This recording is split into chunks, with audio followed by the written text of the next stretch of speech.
Welcome back to another episode of the most commonly misplayed 964 double bonus Ultimate X video poker hands.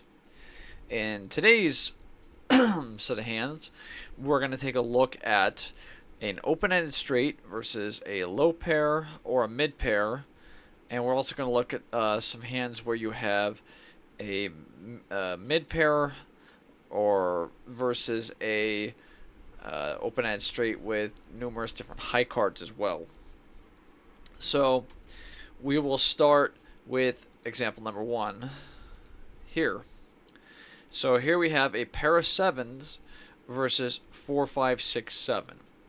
As you can see, if we have no multipliers, we're keeping that open-ended straight. Okay, no multipliers, keeping the open-ended straight.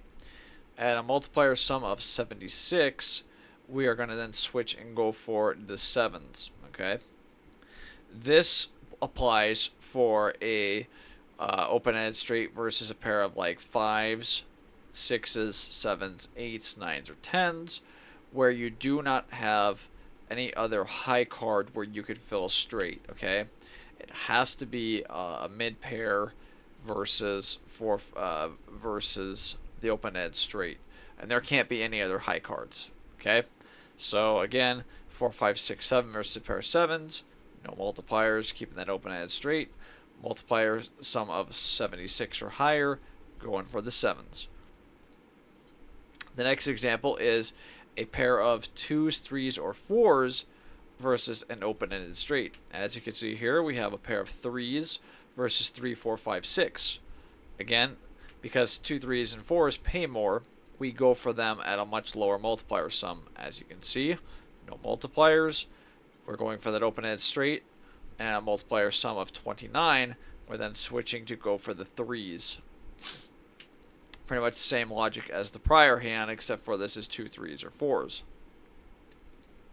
Next example is a open-ended straight versus a pair of nines.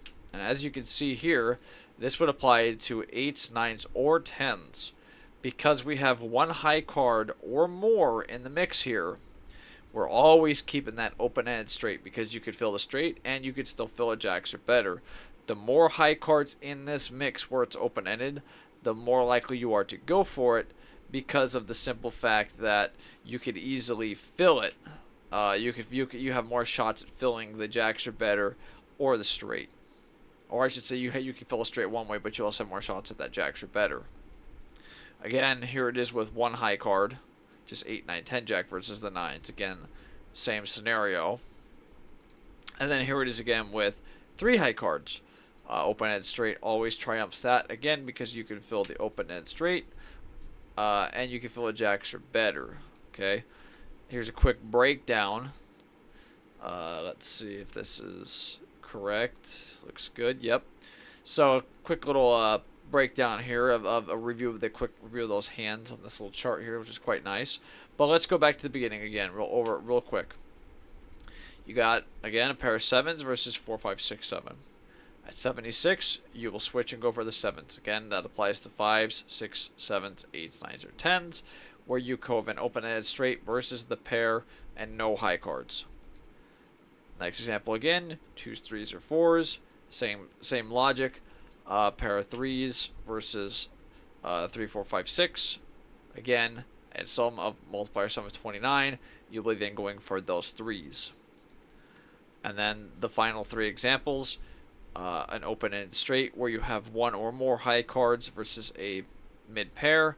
As you can see, you will always go for the open-ended straight versus the mid pair with one or more high cards.